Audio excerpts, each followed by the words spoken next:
ಓಂ ಶಾಂತಿ. ನಮ್ಮೊಂದಿಗೆ ರಾಮನಾಥ್ ಬಾಯಿಜಿಯವರಿದ್ದಾರೆ. ಅವರು ಪರಮಾತ್ಮನೊಂದಿಗಿನ ಸುಖ ಸಾಗರರೊಂದಿಗಿನ ಸುಖದ ಅನುಭವ ಮಾಡೋದು ಹೇಗೆ ಅನ್ನೋದನ್ನು ತಿಳಿಸ್ಕೊಡ್ತಾರೆ. ಓಂ ಶಾಂತಿ. ನಮ್ಮೊಂದಿಗೆ ಸ್ವಯಂ ಪರಮಾತ್ಮನೇ ಇದ್ದಾನೆ.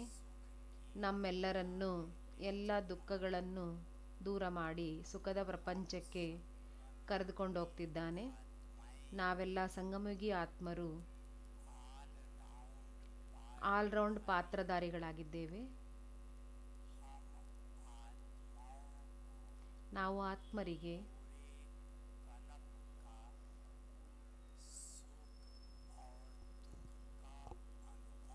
ಸಂಪೂರ್ಣ ಕಲ್ಪದ ಸುಖ ದುಃಖದ ಅನುಭವವಿದೆ. ನಾವು ಪರಮಾತ್ಮನ ಮಕ್ಕಳು ಪರಮಧಾಮದಲ್ಲಿದ್ದಾಗ ಅಲ್ಲಿ ಕೇವಲ ಶಾಂತಿಯೇ ಶಾಂತಿ ಇತ್ತು.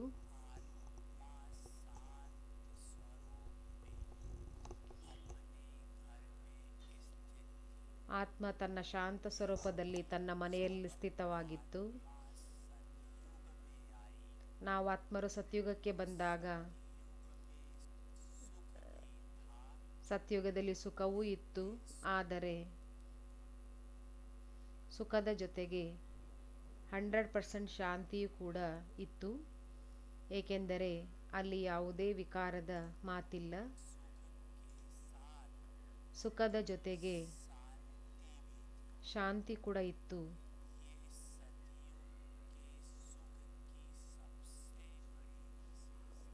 ಸತ್ಯುಗದ ಅತ್ಯಂತ ದೊಡ್ಡ ವಿಶೇಷತೆ ಅಂದ್ರೇ ಸುಖ ಹಾಗೂ ಶಾಂತಿ ಎರಡೂ ಇರ್ತದೆ. ಏಕೆ ಶಾಂತಿ ಇರ್ತದೆ ಅಂದರೆ ಏಕೆಂದರೆ ಸರ್ವ ದಿವ್ಯ ಗುಣಗಳಿರ್ತವೆ. ಆದ್ದರಿಂದ ಸತ್ಯುಗದಲ್ಲಿ ಸುಖ ಹಾಗೂ ಶಾಂತಿ ದಿವ್ಯ ಗುಣಗಳ ಸಹಿತ ಇರ್ತವೆ. ದ್ವಾಪರ ಕಲಿಯುಗದಲ್ಲಿ ಭೌತಿಕ ಸುಖ ಇದೆ. ಏಕೆಂದರೆ ದ್ವಾಪರ ಯುಗದಲ್ಲಿ ನಾವು ತಕ್ಷಣವೇ ದುಃಖಿಗಳಾಗೋದಿಲ್ಲ. ಆದರೆ ಅಲ್ಲಿ ಸುಖ ಇದ್ದು ಕೂಡ ಶಾಂತಿ ಇರೋದಿಲ್ಲ. ಏಕೆಂದರೆ ದಿವ್ಯ ಗುಣಗಳಿರೋದಿಲ್ಲ.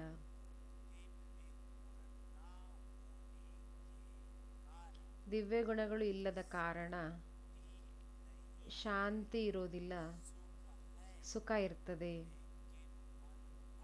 ಆದರೆ ಮನಸ್ಸು ಅಶಾಂತವಾಗಿರ್ತದೆ. ಪೂಜಾ ಪಾಠ ಭಕ್ತಿ ಎಲ್ಲ ಆರಂಭ ಆಗ್ಬಿಡ್ತದೆ. ಆದರೆ ಸಂಗಮ ಯುಗದಲ್ಲಿ ಆತ್ಮಕ್ಕೆ ಪರಮಾತ್ಮನೊಂದಿಗೆ ಸಂಪೂರ್ಣ ಸುಖ ಸಿಗ್ತದೆ. ಸಂಪೂರ್ಣ ಸುಖ ಕೇವಲ ಸಂಗಮಯುಗದಲ್ಲಿ ಮಾತ್ರ ಸಿಗ್ತದೆ. ಸತ್ಯುಗದಲ್ಲೂ ಕೂಡ ಸಂಪೂರ್ಣ ಸುಖ ಇಲ್ಲ. ಭೌತಿಕ ಸುಖ ಎಲ್ಲ ಇರ್ತದೆ, ದಿವ್ಯ ಗುಣ ಇರ್ತವೆ, ಆದರೆ ಸಂಪೂರ್ಣ ಸುಖ ಇರೋದಿಲ್ಲ. ಸಂಪೂರ್ಣ ಸುಖ ಅಂದ್ರೇನೆ ಭೌತಿಕ ಸುಖ ಕೂಡ ದಿವ್ಯ ಗುಣ ಕೂಡ ಜೊತೆಗೆ ಅತೀಂದ್ರಿಯ ಸುಖ ಕೂಡ ಇರಬೇಕು. ಸತ್ಯುಗದಲ್ಲಿ ಎಲ್ಲ ಇರ್ತದೆ, ಆದರೆ ಮಧುರ ತಂದೆ ಇರೋದಿಲ್ಲ. ಆದ್ದರಿಂದ ಆ ಸಮಯ ಅತೀಂದ್ರಿಯ ಸುಖದ ಅನುಭವ ಸಿಗುವುದಿಲ್ಲ. ಒಂದು ಸುಖದ ಕೊರತೆ ಇರ್ತದೆ. ಆದರೆ ಸಂಗಮ ಯುಗದಲ್ಲಿ ಬಾಬಾ ನಮ್ಮನ್ನ ಸಂಪೂರ್ಣ ಸುಖ ಕೊಡ್ಲಿಕ್ಕೋಸ್ಕರ ಬಂದಿದ್ದಾರೆ. ಸಂಪೂರ್ಣ ಸುಖ ಕೊಡ್ಲಿಕ್ಕೋಸ್ಕರ ಬಾಬೋರು 4 ಸಬ್ಜೆಕ್ಟ್ಗಳನ್ನು ಕೊಟ್ಟಿದ್ದಾರಲ್ಲ, ಈ 4 ಸಬ್ಜೆಕ್ಟ್ಗಳನ್ನು ಆಧಾರದಿಂದ ಸಂಪೂರ್ಣ ಸುಖ ಪ್ರಾಪ್ತಿಯಾಗ್ತದೆ. 4 ವಿಷಯಗಳಿದ್ದಾವೆ: ಜ್ಞಾನ, ಯೋಗ, ಧಾರಣೆ, ಸೇವೆ. ಜ್ಞಾನದಿಂದ ನಮಗೆ ಸುಖ ಸಿಗ್ತದೆ. ಆದರೆ ಹೇಗೆ ಎಂದರೆ, ಯಾವಾಗ ಎಂದರೆ ಜ್ಞಾನ ನಮ್ಮ ಜೀವನದಲ್ಲಿ ಧಾರಣೆ ಆದಾಗ, ಜ್ಞಾನ ಸ್ವರೂಪ ನಮ್ಮ ಕರ್ಮಗಳಾದಾಗ, ಜ್ಞಾನ ಸ್ವರೂಪ ನಮ್ಮ ನಡೆ ನುಡಿಯಾದಾಗ, ಜ್ಞಾನ ಸ್ವರೂಪ ನಮ್ಮ ದೃಷ್ಟಿ ವೃತ್ತಿ ಇದ್ದಾಗ, ಇನ್ನೊಂದು ಮಾತಿನಲ್ಲಿ ಹೇಳೋದಾದರೆ ಬಾಬನ ಶ್ರೀಮತದ ಪ್ರಮಾಣ ನಮ್ಮ ಪ್ರತಿಯೊಂದು ಕರ್ಮ ಇರಬೇಕು. ಆದ್ದರಿಂದ ಆಗ ನಿಮಗೆ ಸುಖದ ಅನುಭವ ಆಗ್ತದೆ. ಯಾವುದೇ ಒಂದು ಕರ್ಮ ಅಮೃತ ವೇಳೆಯಿಂದ ಹಿಡಿದು ಮಲಗುವ ಸಮಯದವರೆಗೆ ಶ್ರೀಮತದ ವಿಪರೀತ ಇತ್ತು ಅಂದರೆ ಸುಖ ಅನುಭವ ಆಗುವುದಿಲ್ಲ, ಸುಖದ ಅನುಭವ ಆಗ್ಲಿಕ್ಕೆ ಸಾಧ್ಯ ಇಲ್ಲ. ಆದರೆ ಪ್ರತಿಯೊಂದು ಕರ್ಮ ಶ್ರೀಮತದ ಪ್ರಮಾಣ ನಡೀತಾ ಇದ್ದಾಗ ಆಗ ಸುಖದ ಅನುಭವ ಆಗ್ತದೆ. ಆದರೆ ಆತ್ಮ ಭಗವಂತನ ಪ್ರತಿಯೊಂದು ಶ್ರೀಮತವನ್ನು ಫಾಲೋ ಮಾಡಬೇಕು. ಶ್ರೀಮತವನ್ನು ಫಾಲೋ ಮಾಡೋದು ಅಂದ್ರೇ ಸುಖ ಸ್ವರೂಪರಾಗುವುದಾಗಿದೆ.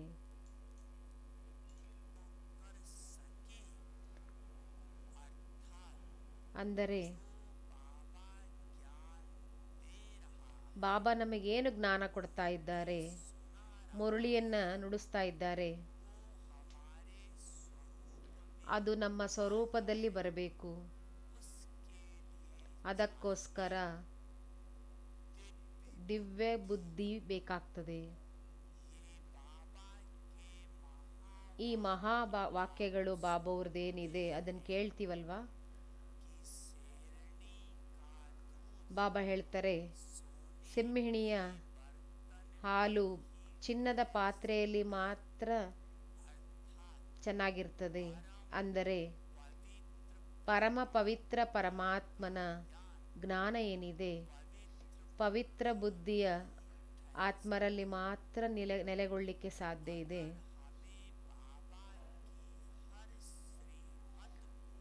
ಪ್ರತಿಯೊಂದು ತಂದೆ ಶ್ರೀಮತವನ್ನು ಪ್ರಾಕ್ಟಿಕಲಿ ತರಬೇಕು ಅಂತ ಇದ್ದರೆ ಆಗ ನಾವು ಬಹಳಷ್ಟು ಅವಶ್ಯಕತೆ ಇದೆ. ಸ್ವಚ್ಛ ಬುದ್ಧಿ ಇಟ್ಕೋಬೇಕು, ಬುದ್ಧಿಯನ್ನು ದಿವ್ಯ ಮಾಡ್ಕೋಬೇಕು. ದಿವ್ಯ ಬುದ್ಧಿಯನ್ನು ಹೇಗೆ ಮಾಡ್ಕೊಳ್ಳೋದು? ದಿವ್ಯ ಬುದ್ಧಿಯನ್ನು ಮಾಡ್ಕೊಳ್ಳಿಕ್ಕೆ ವಿಧಾನ ಆಗಿದೆ. ಯಾವುದೇ ಒಂದು ಶ್ರೇಷ್ಠ ಸಂಕಲ್ಪದಲ್ಲಿ ಬಾಬಾವರು ದೇಹಾಭಿಮಾನದ ಬುದ್ಧಿಯನ್ನು, ನಾನು ಅನ್ನೋ ಬುದ್ಧಿಯನ್ನು ಬಾಬಾ ಅವರು ನಮಗೆ ತಿಳಿಸ್ಕೊಟ್ಟಿದ್ದಾರೆ. ಸ್ವಮಾನವನ್ನು ಬಾಬಾ ಅವರ ಮುಂದೆ ನಾವು ಎಲ್ಲದನ್ನೂ ಸಮರ್ಪಣೆ ಮಾಡಿಬಿಡಬೇಕು.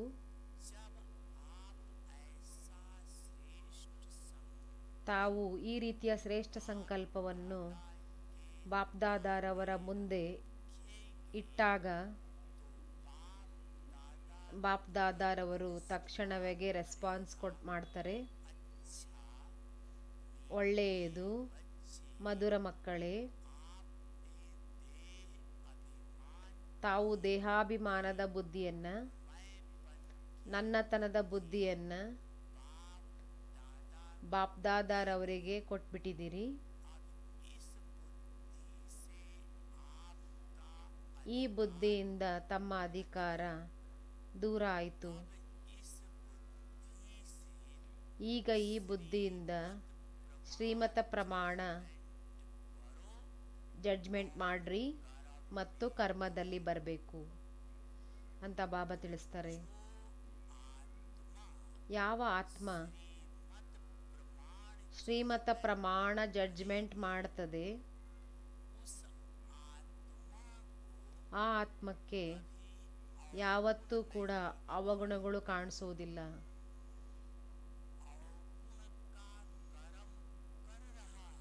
ಅವಗುಣದ ಕರ್ಮ ಮಾಡ್ತಾ ಇದ್ರೂ ಕೂಡ ಯಾವ ಆತ್ಮ ಶ್ರೀಮತ ಪ್ರಮಾಣ ನಡೀತದೆ ಆ ಆತ್ಮಕ್ಕೆ ಅವಗುಣದಲ್ಲೂ ಕೂಡ ಗುಣನೇ ಕಾಣಿಸ್ತದೆ. ಹೇಗೆ ಅಂದರೆ, ಒಂದು ಉದಾಹರಣೆಯನ್ನು ಬಾಬವ್ರದೇ ಕೊಡೋಣ. ಏಕೆಂದರೆ ಬಾಬವರು ದಿವ್ಯ ಆಗಿದ್ದಾರೆ.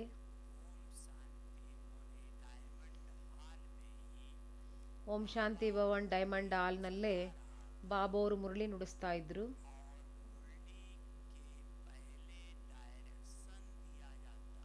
ಮುರಳಿಗೆ ಮುಂಚೆ ಡೈರೆಕ್ಷನ್ ಕೊಡಲಾಗ್ತದೆ,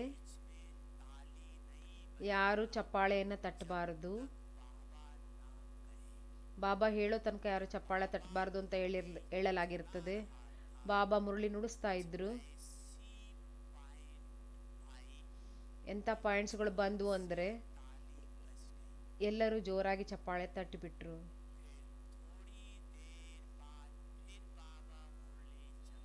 ಸ್ವಲ್ಪ ಹೊತ್ತಾದಮೇಲೆ ಬಾಬಾ ಮುರಳಿ ಮತ್ತೆ ನುಡಿಸ್ಲಿಕ್ಕೆ ಶುರು ಮಾಡಿದರು. ಮತ್ತೆ ಜೋರಾಗಿ ಚಪ್ಪಾಳೆಯನ್ನು ತಟ್ಟಿದ್ರು. ಬಾಬೋರು ಹೇಳಿದರು, ಮಕ್ಕಳೇ, ಎರಡು ಕೈ ಚಪ್ಪಾಳೆ ತಟ್ಟಬೇಡ್ರಿ, ಗಲಾಟೆ ಆಗ್ಬಿಡ್ತದೆ. ಬ್ರಾಹ್ಮಣರ ಕಲ್ಚರ್ ಶಾಂತಿಯಾಗಿದೆ. ಮಕ್ಕಳೇ, ಒಂದು ಕೈಯಿಂದ ಚಪ್ಪಾಳೆಯನ್ನು ತಟ್ರಿ ಅಂತ ಬಾಬಾ ಹೇಳಿದರು. ಬಾಬೋರು ಈ ರೀತಿ ಮಾಡಿ ತೋರಿಸಿದ್ರು. ಮತ್ತೆ ಬಾಬಾ ಮುರಳಿ ನುಡಿಸ್ಲಿಕ್ಕೆ ಶುರು ಮಾಡಿದರು. ಸ್ವಲ್ಪ ಹೊತ್ತಿನ ನಂತರ ಮತ್ತೆ ಜೋರಾಗಿ ಚಪ್ಪಾಳೆ ತಟ್ಟಿದ್ರು. ಮತ್ತೆ ಬಾಬೋರು ಹೇಳಿದರು, ಎರಡು ಕೈಯಿಂದ ಚಪ್ಪಾಳೆ ತಟ್ಟಬೇಡಿ, ಇದರಿಂದ ಬಾಬೋರಿಗೆ ಯಾವುದೇ ರೀತಿ ಖುಷಿ ಆಗೋದಿಲ್ಲ. ಮತ್ತೆ ಬಾಬಾ ಮುರಳಿ ನುಡಿಸಿದ್ರು. ಮತ್ತೆ ಮಕ್ಕಳು ಜೋರಾಗಿ ಚಪ್ಪಾಳೆ ತಟ್ಟಿದ್ರು. ಸ್ವಲ್ಪ ಹೊತ್ತಾದ ನಂತರ ನೀವು ವಿಚಾರ ಮಾಡ್ರಿ,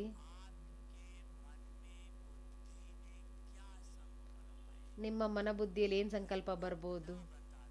ನಾನು ನನ್ನದು ಹೇಳ್ತೇನೆ. ನನಗೆ ಸಂಕಲ್ಪ ಬಂತು,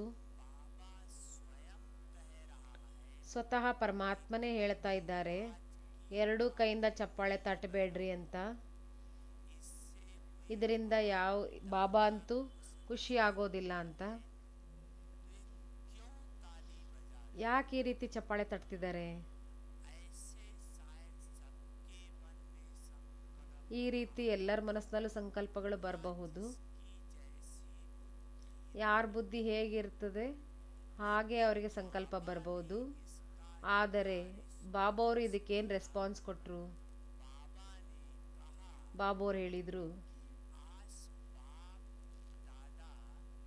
ಇಂದು ಬಾಪ್ ದಾದಾ ಮುರಳಿ ನುಡಿಸ್ತಾ ಇದ್ದಾರೆ. ಬಾಬಾ ಮಕ್ಕಳಿಗೆ ಚಪ್ಪಾಳೆ ತಟ್ಟಬೇಡ್ರಿ ಅಂತ ಹೇಳ್ತಿದ್ದಾರೆ. ಆದರೂ ಮಕ್ಕಳಲ್ಲಿ ಎಷ್ಟು ಉತ್ಸಾಹ ಇದೆ ಅಂದರೆ ತಮ್ಮನ್ನು ತಾವು ಕಂಟ್ರೋಲ್ ಮಾಡ್ಕೊಳ್ಳಿಕ್ಕಾಗ್ತಿಲ್ಲ. ಈಗ ನೀವು ನೋಡ್ರಿ, ನಮ್ಮ ಬುದ್ಧಿ ದಿವ್ಯ ಇರಲಿಲ್ಲ ಅಂದರೆ ಆಗ ಅವಗುಣ ಕಾಣಿಸ್ಬಿಡ್ತದೆ. ಯಾಕೆ ಹಿಂಗೆ ವಾರಿಸ್ತಿದ್ದಾರೆ ಅಂತ. ಬಾಬೋರ್ ಬುದ್ಧಿ ದಿವ್ಯ ಇದೆ, ಅದರಲ್ಲೂ ಗುಣವನ್ನೇ ನೋಡಿದ್ರು ಬಾಬಾ. ನಾವು ಎಷ್ಟು ಶ್ರೀಮತ ಪ್ರಮಾಣ ನಮ್ಮ ಬುದ್ಧಿಯನ್ನು ನಡೆಸ್ತಾ ಹೋಗ್ತೇವೆ, ಕರ್ಮದಲ್ಲಿ ತರ್ತಾ ಹೋಗ್ತೇವೆ, ನಿಧಾನವಾಗಿ ಬುದ್ಧಿ ದಿವ್ಯತೆಯ ಕಡೆಗೆ ಮುಂದುವರಿಯುತ್ತಾ ಸಂಪೂರ್ಣ ದಿವ್ಯ ಆಗಿಬಿಡುತ್ತದೆ. ಎರಡನೇದಾಗಿದೆ, ಯೋಗದ ಮೂಲಕ ಅತೀಂದ್ರಿಯ ಸುಖವನ್ನು ಪ್ರಾಪ್ತಿ ಮಾಡಿಕೊಳ್ಳುವುದು. ಅತೀಂದ್ರಿಯ ಸುಖದ ಅರ್ಥ ಆಗಿದೆ ಇಂದ್ರಿಯಗಳಿಂದ ಅತೀತರಾಗುವುದು, ಇಂದ್ರಿಯಗಳಿಂದ ಭಿನ್ನರಾಗುವುದು. ತಾವು ಯೋಗದಲ್ಲಿ ಕುಳಿತಾಗ ಈ ಶರೀರವನ್ನು ಕೂಡ ಮರೆತು ಬಿಡ್ತೀರಿ. ಈ 5 ತತ್ವಗಳ ಪ್ರಪಂಚವನ್ನು ಕೂಡ ಮರೆತು ಬಿಡ್ತೀರಾ. ಕೇವಲ ನಾನೊಂದು ಜ್ಯೋತಿರ್ಬಿಂದು ಆತ್ಮ ಆಗಿದ್ದೇನೆ. ಜ್ಯೋತಿರ್ಬಿಂದು ಪರಮಾತ್ಮನೊಂದಿಗೆ ತಾವು ಮಿಲನ ಮಾಡಿದಾಗ ಯಾವ ಸುಖ ಆತ್ಮಕ್ಕೆ ಸಿಗ್ತದೆ, ಆ ಸುಖದ ಮುಂದೆ ಸ್ವರ್ಗದ ಸುಖವೂ ಕೂಡ ಏನೂ ಅಲ್ಲ.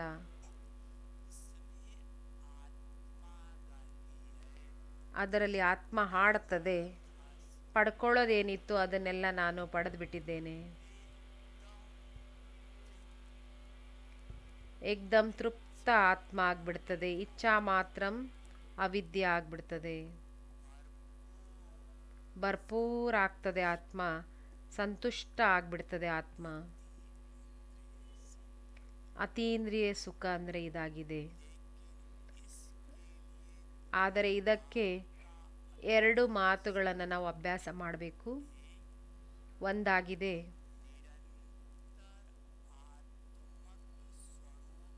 ನಿರಂತರ ಆತ್ಮಿಕ ಸ್ವರೂಪದಲ್ಲಿ ಸ್ಥಿತರಾಗುವಂಥ ಪ್ರಾಕ್ಟೀಸ್ ಮಾಡಬೇಕು.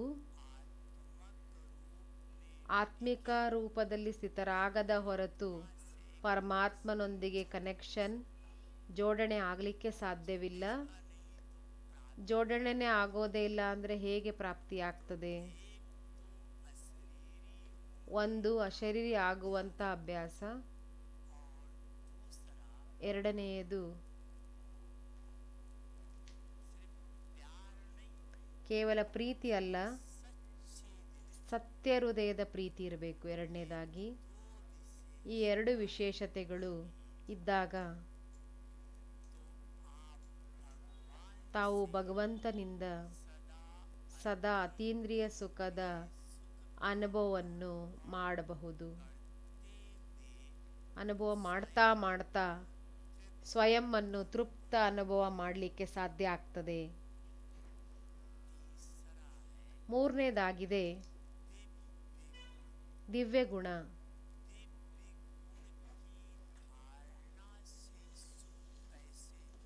ದಿವ್ಯ ಗುಣದಿಂದ ಧಾರಣೆಯಿಂದ ಸುಖ ಹೇಗೆ ಸಿಗ್ತದೆ? ದಿವ್ಯ ಗುಣದಿಂದ ಸಂಪನ್ನ ಆಗಿರುವಂಥ ಆತ್ಮವೇ ಸುಖದ ಅನುಭವವನ್ನು ಮಾಡಲಿಕ್ಕೆ ಸಾಧ್ಯವಿದೆ.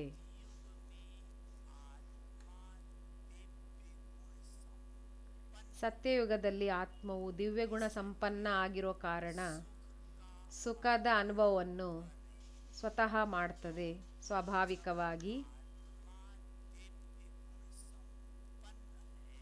ಆತ್ಮ ದಿವ್ಯ ಗುಣ ಸಂಪನ್ನ ಆಗಿದ್ದಾಗ ಪ್ರಕೃತಿಯೂ ಕೂಡ ಸತೋಪ್ರಧಾನ ಆಗಿರ್ತದೆ.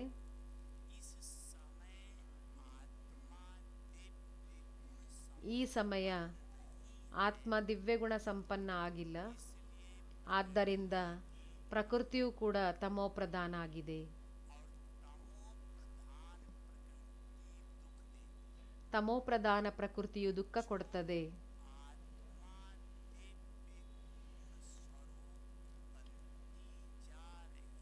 ಯಾವ ಆತ್ಮ ದಿವ್ಯಗುಣ ಸಂಪನ್ನ ಆಗ್ತಾ ಇದೆ, ಈ ಕಲಿಯುಗದಲ್ಲೂ ಕೂಡ ಪ್ರಕೃತಿಯ ತಮೋಪ್ರಧಾನ ಆಗಿದ್ರೂ ಕೂಡ ಪ್ರಭಾವವನ್ನು ಮಾಡಿಸುವುದಿಲ್ಲ, ದುಃಖದ ಅನುಭವವನ್ನು ಮಾಡಲಿಕ್ಕೆ ಕೊಡೋದಿಲ್ಲ. ಉದಾಹರಣೆಗೆ ಗುಲ್ಜಾರ್ ದಾದಿಯವ್ರನ್ನ ನೋಡ್ರಿ, ಯಾವುದೇ ದಾದಿಯವ್ರನ್ನ ನೋಡ್ರಿ, ಡಾಕ್ಟರ್ಗಳು ಬಂದು ಕೇಳ್ತಾರೆ ಎಲ್ಲಿ ನೋವಿದೆ ಅಂತ ಕೇಳಿದರೆ ಎಲ್ಲೂ ನೋವಿಲ್ಲ ಅಂದ್ಬಿಡ್ತಾರೆ ದಾದಿಯರು. ಡಾಕ್ಟರ್ಗಳಿಗೆ ಕನ್ಫ್ಯೂಸ್ ಆಗಿಬಿಡ್ತದೆ ಯಾಕಿಲ್ಲ ನೋವು ಅಂತ. ಏಕೆಂದರೆ ಆತ್ಮ ಪ್ರಕೃತಿ ಜೀತ ಆಗ್ಬಿಟ್ಟಿದೆ.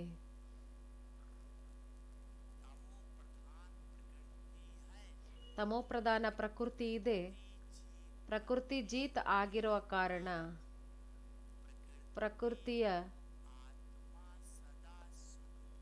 ಪ್ರಕೃತಿನೂ ಕೂಡ ಸದಾ ಸುಖವನ್ನು ಕೊಡ್ತಾ ಇದೆ. ಆದ್ದರಿಂದ ಪ್ರಕೃತಿನೂ ಕೂಡ ಅವರಿಗೆ ಸುಖನೇ ಕೊಡ್ತದೆ. ಅವರು ಪ್ರಕೃತಿಗೆ ಸುಖ ಕೊಡೋದ್ರಿಂದ ಪ್ರಕೃತಿನೂ ಅವರಿಗೆ ಸುಖ ಕೊಡುತ್ತದೆ. ಲೆಕ್ಕಾಚಾರನು ಸಮಾಪ್ತಿ ಆಗ್ತಾ ಇದೆ ಫಾಸ್ಟ್ ಗತಿಯಿಂದ. ದುಃಖದ ಫೀಲಿಂಗ್ ಕೂಡ ಇಲ್ಲ. ದಿವ್ಯ ಗುಣಗಳ ಧಾರಣೆ 2 ಮಾತುಗಳಲ್ಲಿ ಅಟೆನ್ಷನ್ ಕೊಡಬೇಕಾಗ್ತದೆ. ಒಂದಾಗಿದೆ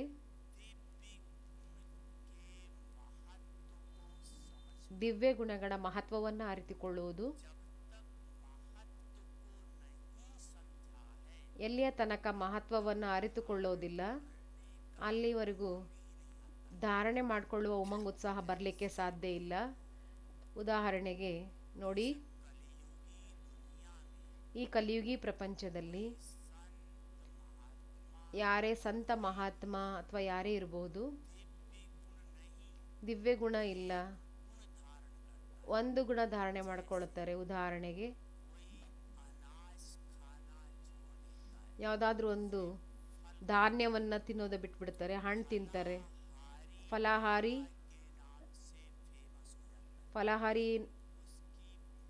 ಬಾಬಾವರ ಹೆಸರಿನಲ್ಲಿ ಅಥವಾ ಫಲಾಹಾರಿ ಸಂತರು ಎಂಬ ಹೆಸರಿನಲ್ಲಿ ಪ್ರಸಿದ್ಧ ಆಗ್ಬಿಡ್ತಾರೆ.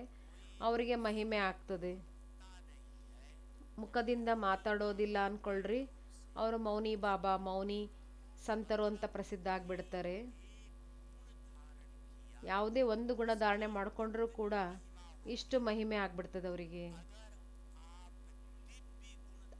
ನೀವೇನಾದರೂ ದಿವ್ಯ ಗುಣಗಳನ್ನು ಧಾರಣೆ ಮಾಡಿಕೊಂಡ್ರೆ ಏನಾಗ್ಬಿಡ್ತೀರಿ ವಿಚಾರ ಮಾಡ್ರಿ. ಆ ದಿವ್ಯ ಗುಣಗಳ ಮಹತ್ವವನ್ನು ತಿಳ್ಕೋಬೇಕು. ಆಗ ಮಾತ್ರ ಧಾರಣೆ ಮಾಡ್ಕೊಳ್ಳಿಕ್ಕೆ ಪ್ರೇರಣೆ ಬರ್ತದೆ. ಮತ್ತೊಂದಾಗಿದೆ ಸಮಯದ ಮಹತ್ವ.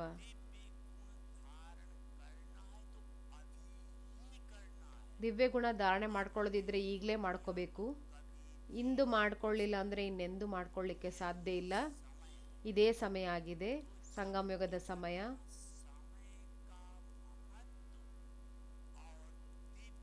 ಇಷ್ಟು ಸಮಯದ ಮಹತ್ವ ಮತ್ತು ದಿವ್ಯ ಗುಣದ ವ್ಯಾಲ್ಯೂವನ್ನು ಆತ್ಮದಲ್ಲಿ ಜಾಗೃತ ಆದಾಗ ಆಗ ದಿವ್ಯ ಗುಣಗಳನ್ನು ಧಾರಣೆ ಮಾಡಿಕೊಳ್ಳಿಕ್ಕೆ ಅಟೆನ್ಷನ್ ಬರ್ತದೆ ಮತ್ತು ಅದರ ಸುಖವನ್ನು ಕೂಡ ಅನುಭವ ಮಾಡಬಹುದು.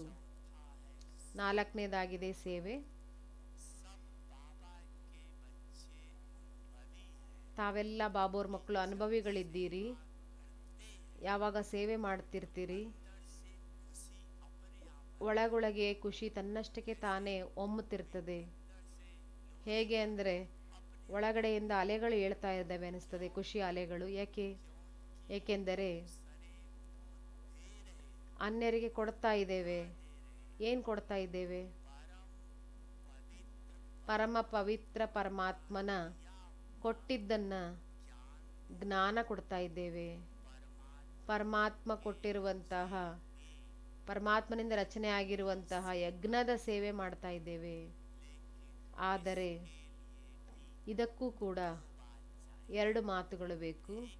ಒಂದಾಗಿದೆ ನಿಮಿತ್ತ, ನಿರ್ಮಾಣ,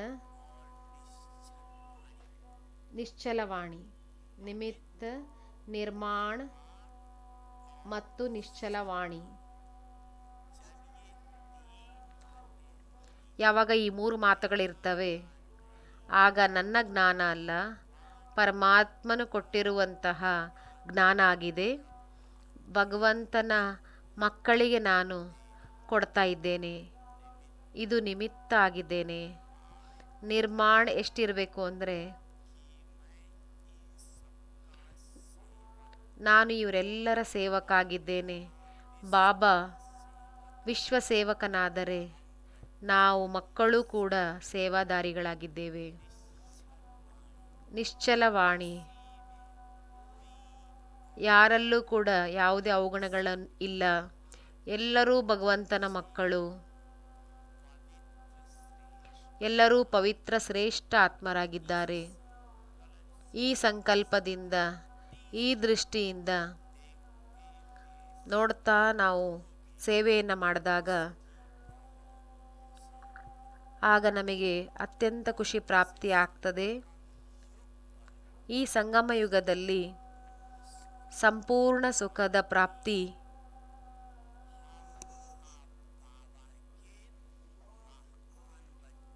ನಾವು ಬಾಬಾವರ ಮಹಾನ್ ಮಕ್ಕಳಿಗೆ ಸಿಕ್ಕಿದೆ. ಅದಕ್ಕಾಗಿ ಹೃದಯದಿಂದ ನಮಗೆ ನಾವು ಶುಭಾಶಯಗಳನ್ನು ಕೋರಿಕೊಳ್ಳಬೇಕು. ವಾಹ ನಾನು ಆತ್ಮ, ವಾಹ ನನ್ನ ಭಾಗ್ಯ, ವಾಹ ಮಧುರ ತಂದೆ, ವಾಹ ಮೀಠಾ ಬಾಬಾ, ವಾಹ ಸುಖಸಾಗರ ತಂದೆಯೇ ವಾಹ. ಓಂ ಶಾಂತಿ, ಓಂ ಶಾಂತಿ.